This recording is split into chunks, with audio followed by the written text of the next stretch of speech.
Naku po, matinding sagutan yata ito ng reporter at sa pagitan ni Attorney Baligod, no? Na nakaraan niya talagang si Baligod ay iniharap doon yung mga 18 Marines, no? Ngayon, hindi nagtataka ng karamihan, ano ba talaga ang papel ni Baligod dito? Alam niyo kasi si Baligod, ha, marami na tong na-expose noon pa. Siya na mismo siya sabi, marami siya na-expose na talagang mas mabigat pa, kasi bigat netong sitwasyon na to, no? Kumbaga, hindi naman niya inaabugaduhan yung 18 Marines. Kumbaga, dito nagmamalasakit lang siya dito, no? Hindi natin alam kung sino nasa likod niya, no? Pero sa kanya mga payag, ang pinaka-importante dito, hindi yung mga sino magkakampi, kung sino dating, kasi si Baligod po, ginagamit po na ngayon ng mga loyalista, yung kasama daw si Tatay Digong, nagpa-picture na ganon, naka-peace bomb. Kasama si Baligod, tinaas pa yata ang kamay, no? Parang ganon. Alam mo, bakit? Porket ba si Duterte, ang dami na kamayan nung araw, tapos ngayon, mag-aambag sa investigasyon ng flood control? Yung ba hindi credible? Yung ba ang sisilipin nyo, kakampi ng Duterte yan? Ganun ba? Ganun ba ang batayan nyo, hindi investigasyon? Ganun ba? Magkukwento ka lang, sabihin, ay, hindi totoo yan? Sapat na yon? Yung ba yon? Eto si Baligod po, yung 18 malis ang dala niya, ang pakikinggan natin yung mga papel ng mga picture na dala niya. Kasi yung picture na yon, ebidensya yon, matibay na ebidensya yon, para patunayan may mga mali-malitang dala. No? Dito po ay nagkasagutan yata sila, hindi ko lang kung reporter yun, no? Nagkasagutan sila ng reporter na kung saan talagang parang pinipilit siya na masoplak, no? Pero anong nangyayari? Nasa soplak siguro niya, no? Painggan po natin itong at nasa na nga pala si Gutesa. Malalaman natin kung nasa si Gutesa. Painggan niyo po ito. Oo. Hindi naman private company. Baka naman kumpanya ni Saldi ko yung mga sinasabi nyo na Hindi po eh. Walang opisina si Saldico doon sa building na yon sa Makati. No. You know, attorney, Sir. it sounds like a lot of this information that you're holding on to is secondhand and third-hand in some cases. Can I just ask what is your motivation here? Because all of a No, sudden, you hold this press conference alleging serious wrongdoing. We've yet to see some evidence, and I'm also just wondering what was your original motivation here? You said you only met the 18 gentlemen in October of last year and started building this case. So paano po kayo nasama dito? You know, ma'am, you cannot label the information they have as second hand or third hand. No, your Because information is second hand. Kasi we were asking you personal about, witnesses po sila. Maganda, Yes, but- maganda sagutan to, painggan nyo. they only told you, wala ka naman talaga doon, right? That's the definition of second hand, sir. You But weren't there. I did not execute the affidavit. They were the ones who execute the affidavit. Correct. Yes, they executed. Ma'am, ito lang kahit wala ako doon, kahit wala, hindi ko naman, yung mga 18 Marines na yon, kahit ako yung second lang ako, kung dahil sa akin lumakas yung loob ng Marines, ba't ipagkakait ko? Di ba? Si attorney, malakas loob nito eh. Di ba? Kaya lumakas loob ng 18 Marines. Then they told you about Hindi naman dumag sa 18 Marines, no? Ibig sabihin, buhay kasi ang nanganganib dito eh. all of these things. So your information is second hand, not their information. So that's what I was asking you. What is your involvement here? I think you misunderstood the rules on evidence, ma'am. But nevertheless, What do I want not to understand argue about the with you. rules of evidence?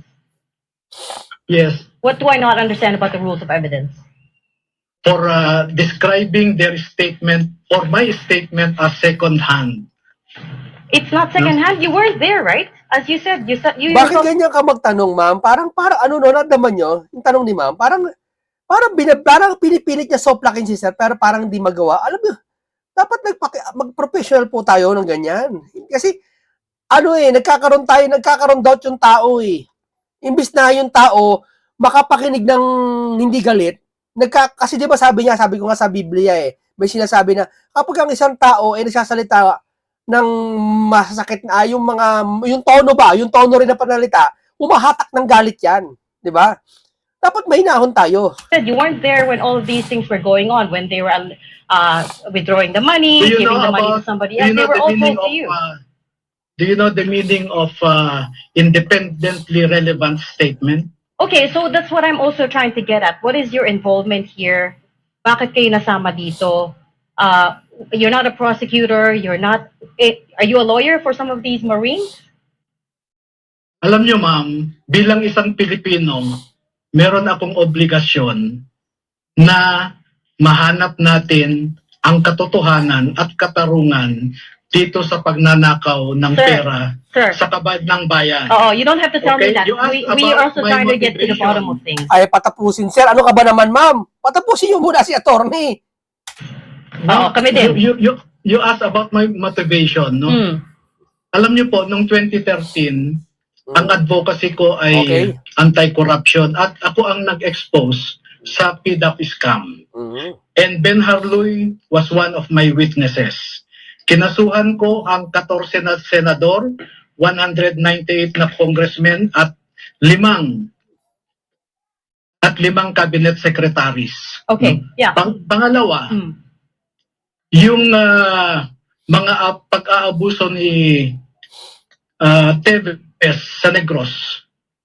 Halos 1 taon po akong pabalik-balik sa Negros kasi walang matakbuhan ang mga biktima ng patayan doon. Ma'am, nagets nyo na kung ano ibig sabihin niya, kung ano connection niya sa 18. Yung 18 Marines na yan, ma'am, hindi po sanay sa mga ganitong issue ya. Man, maski naman tayo, hindi tayo sanay sa ganyang issue eh. Itong taong ito, sanay ito sa si Baligod, si Atty. Baligod, sanay sa issue to. Kaya ito ang nilapitan. Kumbaga sa pandirigma, siya, ikaw leader ng mandirigma namin, sa pandidigma namin. Kumbaga, siya ang hindi naman pasimuno, hindi gano'n pangit yung termino na yon, no? Siya talaga yung parang, ito, sige, may naloob nyo, sige, ako bahala, ako gagawa, ako kukuha ng ebidensya, pero hindi siya abogado, yung 18 na yon, hindi siya abogado. Nakikisa siya doon na habang yung mga 18 naman, kumukuha ng lakas ng loob sa kanya kasi siya may alam eh. Ngayon po, nakita ko kung paano trinato si Gutesa. O, ganito kasimple yan ha. Yung 18 Marines na to, may alam talaga nag-deliver sila. Yun lang ang sinasabi nila. May mga pictures yan. Hindi ko alam kung saan galing yung picture na yun. Yung kay Mike Defensor naman, kausap niya si Saldico. Kumbaga, tumutugma yung 18 Marines sa kausap ni Saldico. Iko-cross mo yan eh. Kung si Gutesa ba, si Saldico, pati mga 18 Marines, nagkakaisa yung sinasabi, ibig sabihin, totoo siya sabi. Dapat ganun imbestigahan. Hindi tayo pwedeng, hindi credible niya. Sasabihin ni Pinky, destabilization niya. Nakapagsimula ka na ba investigasyon? Tapusin mo muna yung Blue Ribbon Committee mo. At meron akong obligasyon na tumulong para malaman natin ang katotohanan. You asked about my motive. That is my motive. I don't Gusto understand. kong makaambag Hmm. sa paghahanap ng katarungan. I don't understand what you mean when you say with how they treated Gutesa sa Senate Blue Ribbon Committee. We all watched the hearings. In fact, si Senator Lacson wanted him to come back and to give them more details, diba? Kaya lang, siya mismo yung nawala. He disappeared. So I'm not sure exactly what you mean by how they treated Gutesa and why you're making it sound like he was treated very badly. Okay, number 1, Alam mo, nakakakilabo tong si Gutesa kung nasan talaga eh. O kahit ang otoridad ho, sinasabi na tinago daw. Iba naman sinasabi, nagtatago. Iba naman sinasabi, nanahimik na. Yung iba nasa abroad na. Hindi mo alam eh. Ito talaga kay Cabral, lahat talaga yung pinapatahimik, lahat ng talagang pasisimula ng yun ang punot dulo pa tatahimikin nila. No? Sana naman ito, wag na kayo matakot mga Marines. Manindigan kayo. Kasi si Libisi parang umuurong na eh. Hindi ko alam ba't umuurong yun. we all witnessed Gutesa taking his oath before the committee. At binasa niya yung statement niya. Ibig sabihin, yung statement niya was made under oath before the Senate Blue Ribbon Committee. Bakit tinututukan yung alleged falsification ng notarization? When his... Ibig ko palang sabihin, nakasaksi ako na may nagnakaw sa kapitbahay ko, gumawa ako ng affidavit, tapos walang notarize, o kaya peke, ibig sabihin, hindi na totoo yung nasaksiyan ko? Ganun ba yon? Kahit mahal ba, may ebidensya, hindi, wag na imbestigahan niya, kahit kumuha man ng ebidensya, hindi na pwede kumuha kasi peke yung affidavit ko. Ganyan nangyari kay Pinky.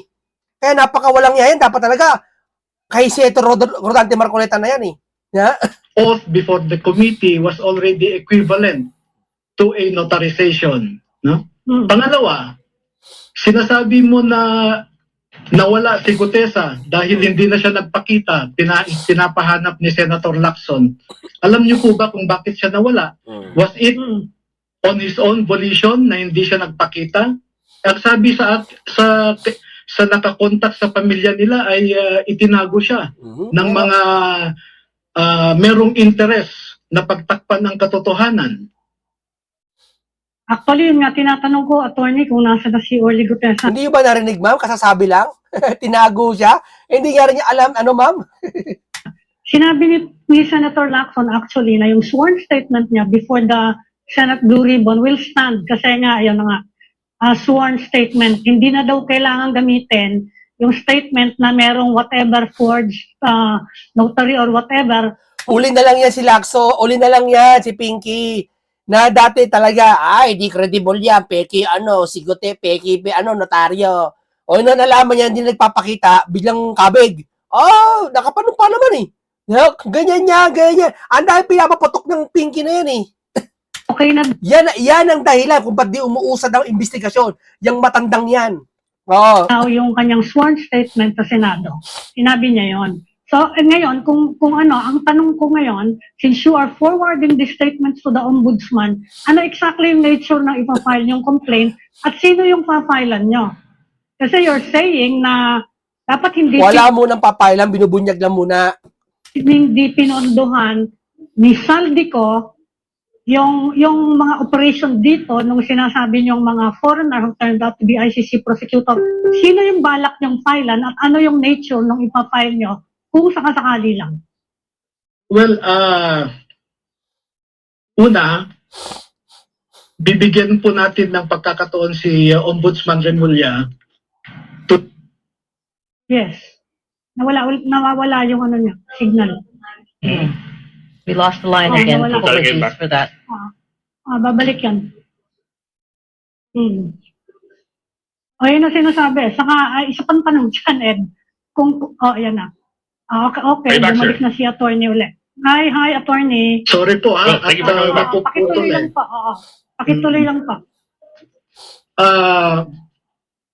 Yung Office of the Ombudsman will decide what cases Yes. to be filed against whom. And second, clearly to be charged should be the several congressmen and senators who receive money, no? Kasi po, una, as a public official, hindi ka po pwedeng tumanggap ng milyon-milyon na pera. Pangalawa, hindi nila ito dineclare sa SALN nila. Hello? Yes, sir. Yes, sir. We can hear you. Opo, yes, We can hear you. yes. Sorry. We can hear you.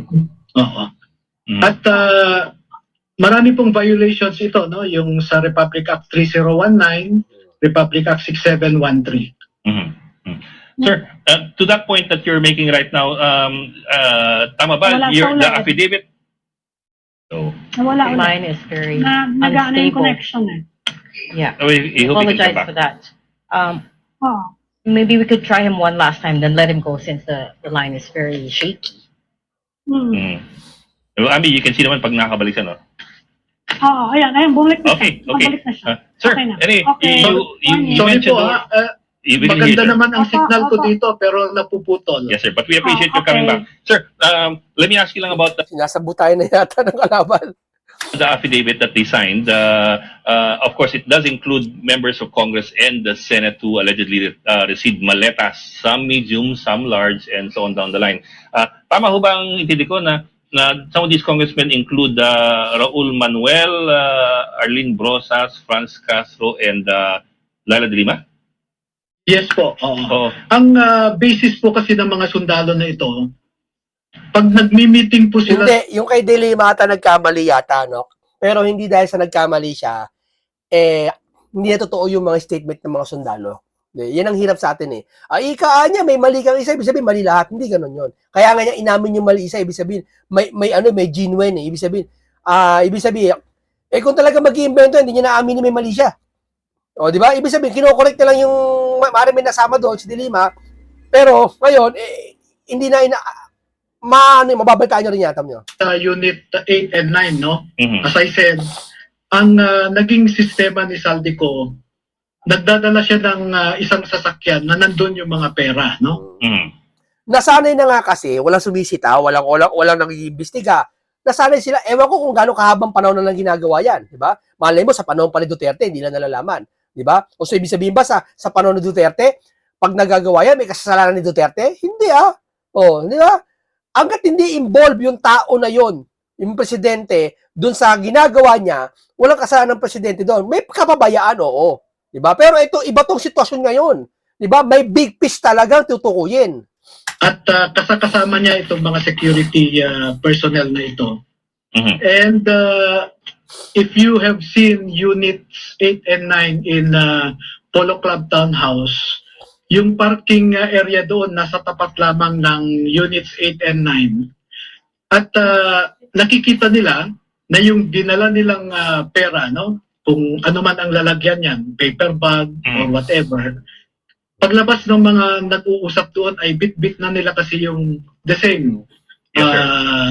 Yes, sir. paper bags o maleta na dinala nila doon. Yes, sir. And that is their, a reasonable mind will be convinced na yung binit-bit nila ay pera talaga ang laman. Good point, sir. But also a reasonable mind would also ask na it's more understandable to believe that members of the administration could possibly receive money from these administration people. But these people I just mentioned, they belong to the opposition.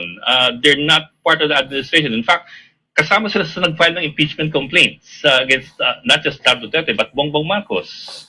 So I'm sure you had that same question yourself. We lost him again. Nawala siya ulit. I apologize for that. Medyo Wala. cliffhangers. Hindi kasi sinasabi nga niya merong secret support yung Marcos administration doon sa impeachment ni Rodrigo Duterte. That's the principal premise dito sa mga akusasyon na to, di ba? Mm-mm. At ginamit ng administration si Saldico na at that time ay nasa pwesto pa Right. along with the But speaker para i-finance yung operation to Correct. proceed with the investigation informally. correct. That's a pretty big claim. Oo, yan ang Especially main since- premise. Oo nga, especially since Ayan na siya ulit. Nandiyan na siya ulit. okay. Attorney, Yes, ma'am, sorry po. Yes, I sir. don't know what's happening. Yes, sir. Okay, But we appreciate your coming connection. back. We do appreciate your coming back. I know it's difficult from your end, but you keep coming back. So that's fine. Sir, my question to you, I'm sure you asked the same question yourself, na bakit yung mga bahagi ng opposition, na bahagi ng grupong gusto ring ipa-impeach si Pangulong Marcos, bakit sila magsa-sign on? Bakit sila bibigyan ng mali-malitang pera? I'm sure you asked that question yourself. So bakit po? Sir, ganito, sige, siya muna. I don't know po. Yun po yung nakita nila eh. Bakit? Bakit? Yung mga tao na to gusto impeach si Sara kung bibigyan ng mali-maleta eh. Ganito kasimple yan. Maaring si Bibi, maaring si, kung totoo man hindi ko sasabi totoo to sasabihin ko. Senaryo lang to, tsorya lang. Maaring hindi alam ni BBM, nagkabigayan sa baba para lang gumana yung makinarya. Yeah, maliban nila na kay BBM yan. Kung sabihin nila yung malita na hindi kay BBM yan kay Saldi yan. Di ba? Kaya ang pabor nila na kay Saldi o na kay Tamba. Di ba? Wala kay BBM. Kaya si BBM resign pa rin. Pwede, di ba? Mag-impeach ka. O, ganun lang kasimple yun eh. Bakit? Yung pera ba? Galing kay BBM lahat yan? Hindi, pera ng taong bayan yan. Di ba? Kahit, halimbawa, nabigyan ako ng perang maleta. Halimbawa, nabigyan ako. Si Presidente BBM nakaupo. Kung gumawa siya ng mali, impeach ko pa rin siya. Bakit? Yung ninakaw natin pera, di mo sa yun eh. Di ba? Kaparaanan ni Saldi yun, pera ng bayan yun. Ganun katira ko. Kung totoo yun halimbawa lang. That's what they've seen. That's what they observe with their own eyes, with their senses. I cannot question them. Hindi ko naman pwedeng sabihin. Sila na nakafocus. Bakit? Ayan na. Something's wrong with my line. Hindi, okay Sorry na po. ulit. Okay Okay, na sir. ulit. You're back na. You're back. Okay ulit. Yeah. Okay na ulit, attorney. Oo. Normal po na tanungin. Actually, bakit nabigyan ang mga ito? Pero sabi nila, yan po ang nakita namin, sir eh. And in fact, they said that a lot more legislators receive money from Zaldico pero hindi nila matandaan ang mga pangalan. That's why, challenge pa nga ho nila ako, sir. Hindi naman challenge, but it was a request. Sir, can you accompany us to Congress? Pagka nagkaroon sila ng session, maybe we can attend a session para makita namin kung sino-sino yung mga nakita namin noon. But again, to be clear, they did not see the money in these so-called paper bags and maleta, correct? Nakita po nila kasi una nga sila yung kasama sa pagbitbit po eh. Sabi mo, Sila sir, yung- it's a reasonable mind that will assume that it's money. Pardon? Di ba kakasabi niyo lang that, they didn't see it, but, a reasonable mind will conclude that it was money? No ma'am, hindi ko po sinabi na hindi nila nakita na pera yon. No? Alam nilang pera yon, kasama sila sa pag-empake. Yan ang hindi maintindihan ng mga loyalist, mga manonood eh. Oh, hindi nakita ang pera pero hindi nakita ang pera pero sinabi nila pera yung may ganon. Halimbawa, sakyan. Ma'am, hindi ko nakita nakasakay si Paulo doon, pero alam ko nakasakay siya doon. Di ba? hindi bakit? Masasabi mo lang ba na pera yung laman no kahit hindi mo kailangan makita mo? Hindi ba pwedeng sabihin lang sa'yo pera yon? Hindi ba pwedeng i-legit lang sa'yo, information lang sa'yo? Pera yun, kailangan pa makita. Pag-transport, Doon sa etc. building na sinasabi niya. Doon sa building. Ano yun? Kundi pera, damit? Papeles? Wow! Papeles, nilalagay na sa maleta. Di ba? Alam ko sa laton-laton nilalagay yun. Di ba? Sa mga box. O, sa maleta, ba't nilalagay sa maleta? Kasi madaling daliak. May gulo. Di ba? Ba't nagdadala ng maleta sa helicopter? Ha? Sige nga, ba't nagdadala sa maleta sa helicopter? Ano yung damit? O, saan bit? Pero itong babae, itong reporter, itong mahusay ito, believe ako lang bakit. Gusto ko yung ganito, Prangka. Totoo lang. Bakit? Mas nako-cross-exam niya yung tao. Hindi siya paligoy-ligoy, dire-diretsa. Ginagawa niya na soplakin yung kausap niya, pero hindi masoplak-soplak. Pero mas maganda yung ganito lang bakit? Mas lalabas ang katotohanan. Eto, sumasagot si Atty. Baligon, hindi nasusoplak. Building po, doon sa townhouse. Doon po nanggaling yung pera. Opo, sa Horizon. Ang building. Sa Horizon Homes. Pangalanan nila yung building para O, tamo ka sabi lang, Horizon niya, ma'am. Yun nga po, yung Bakit Horizon hindi Homes sa BGC. BGC. Yeah. Horizon Homes. BGC.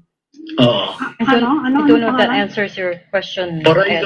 Horizon Homes po. Natatawa tuloy siya si Atty. niya, parang siya sabi na, hindi niya ako masasoplak, parang gano'n eh. Horizon Homes. Pero, Yeah. Ayun, Ed, Horizon Homes. yes, Who lives in Horizon Homes, Ed? oo. Does that answer your question, Ed? Parang, Well, Horizon basically, sabi ni Homes, attorney, he Ed. doesn't know din eh. Okay. That's what the attorney said eh. okay. And by the way, attorney, the reason that nag-focus sila dun sa notarization of the testimony is of Sergeant Orly Guteza is because that's the first step, no? You have to stress test the credibility of whoever is making that allegation. And kung dun pa lang, bumagsak na, nag-fail na, the notary herself said she did not notarize it, then what does that say about the rest of his testimony, right? I mean, I think you're an officer of the court, so you should know how important it is, the notarization. But anyway, my last question to you is, what is your connection to Attorney Mike Defensor? To Attorney Mike Defensor? Oo. No, he is not a lawyer. But I first came to know him when I worked in Congress as a member of the staff of Congressman Edgar Lara and Congresswoman Celia Layus way back in the 1990s. Okay, so you guys go a long way back.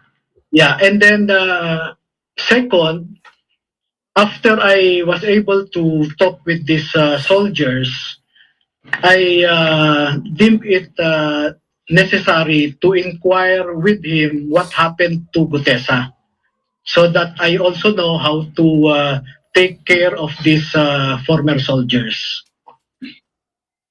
So ano nga daw po ang nangyari kay kay Mr. Gutesa? Ma'am, di ba, hindi niya makita. Ma'am, di niya makita. Hindi niya alam kung nasaan eh. Ang sabi nga po ay nasa ibang bansa na siya. Hindi, pero magandang tanong ni Ma'am Bakit. Ano siya eh, bigla yung tanong niya, parang nanguhuli siya. Alam mo, kung talagang tao nagsisinungaling, tanongin ni ma'am ng reporter. Ako, pabor ako kay ma'am reporter. Totoo lang. Oh, mas pabor ako sa ganitong reporter. Bakit? Pag ito tinanong ka, taong sisinungaling, ang tao kasi sisinungaling, biglang tanongin ka, sunod nangyari kay Gutesa, madudulas ka eh. Kung talaga sisinungaling ka, yung utak mo kasi gagana sa tanong niya eh. Kaya okay ditong reporter to eh. Prank kasi, nasagot naman siya ni attorney, okay naman. Pero yung ibang source ko naman ay nagsasabi na pinalaya na siya at kasama na So, Tingnan mo yung susunod na tanong niya kay Mike Defensor natin, magaling yung reporter. Okay. ang kanyang pamilya daw ngayon. So I don't know. I'm not sure about the accuracy of those informations. oo nga, sir, that's what we keep coming back to, the accuracy of the information, the accuracy of the allegations. Even si Sergeant Guteza, si Attorney Mike Defensor told us he was hiding within the Marines compound. We fact-checked that with the Marines. They said no. They were 100% sure that nobody would have gotten in there without their knowing. So, you tell me, who do we believe? I mean, I don't know. Mm. I don't know. I cannot answer for Mike Defensor. Hindi ba magkasama kayo, sir, sa press con? Si Mike Defensor po, kasama ko. Ay, sorry, sir. Hindi, parang sinasadya ng babae yun kung talaga madudulas pa si attorney. Hindi, alam naman reporter, tagal-tagal ng reporter ata yan eh. Alam niya yan, talaga mahusay na yung reporter talaga. Talaga dito makikita talaga kung nagsisinungaling si attorney. Hindi naman. Hindi na gagawa madulas eh. Oo, naiwan sa press con. He organized the press con, allegedly. I don't know about that, ma'am. Ba't sino nag-organize ng press con, attorney? Meron po akong kinausap na kaibigan ko but not Mike Defensor. Okay. So, the organizer of this press conference is a friend of yours. Yes. Did they also fund it? No. Who funded the press con? Who funded the press con? Wala po akong binayad sa mga pumunta doon sa press con. Hindi, I mean, there's still small costs associated with that, right? The venue rental, food, and it's Club Filipino, so I assume hindi yan ganang ka-cheap. Subok, cheap ba yan? Papakainin mo lang sa ano yan eh, sa restaurant niya mga, okay na yan eh. Mari niya, kahit niya walang merienda, okay na yan. Magsalita lang. Anong gastos dyan? Yung mic sa kuryente. Hindi naman katulad ng ano yan eh, dyan sa mga congressman, pag nag-meeting, milyon-milyon ang gastos eh. Eto, hindi naman eh.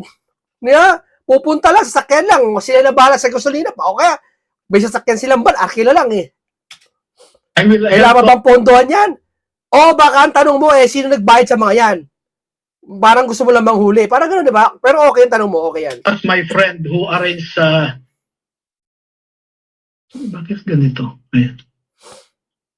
I will have to ask my friend ma'am who arranged for that press con if she shouldered the expenses for that. Is this friend a politician by any chance? No, she's not a politician. It's a she. Yes, and she's an ordinary citizen. Okay. Okay. Okay, we've run out of time, actually. Okay, maraming salamat po sa inyo mga kababayan natin. Talagang dito mo makikita talaga na consistent yung sinasabi ni Atty. Baligod na talagang dapat imbestigahan. Huwag kayo maniniwala kay Pinky na destabilization. Biruin mo, nakita mo kagad, unang kita, pangalawang araw mo, destabilization kagad. Mag-imbestiga ka. Committee mo yan eh. Inangkin mo kay Marcoleta yan eh. Inagaw mo yan eh. Di ba? Inagaw nyo ni Pepsi, paano? Ni Wambol University School, Bukol, di ba? Inagaw-agaw, tapos ngayon, pag ayaw mag-imbestiga, hatulan mo na lang. Di ba? Para walang pinagkaiba doon, nakakita ka ng tao, masama yan. Bakit? Nakausap mo na ba? Wala, masama yan. Bumate ka lang sa ano mo, sa nakikita mo. Hindi ganun. Okay, maraming salamat sa inyo. Paalam po sa inyong lahat.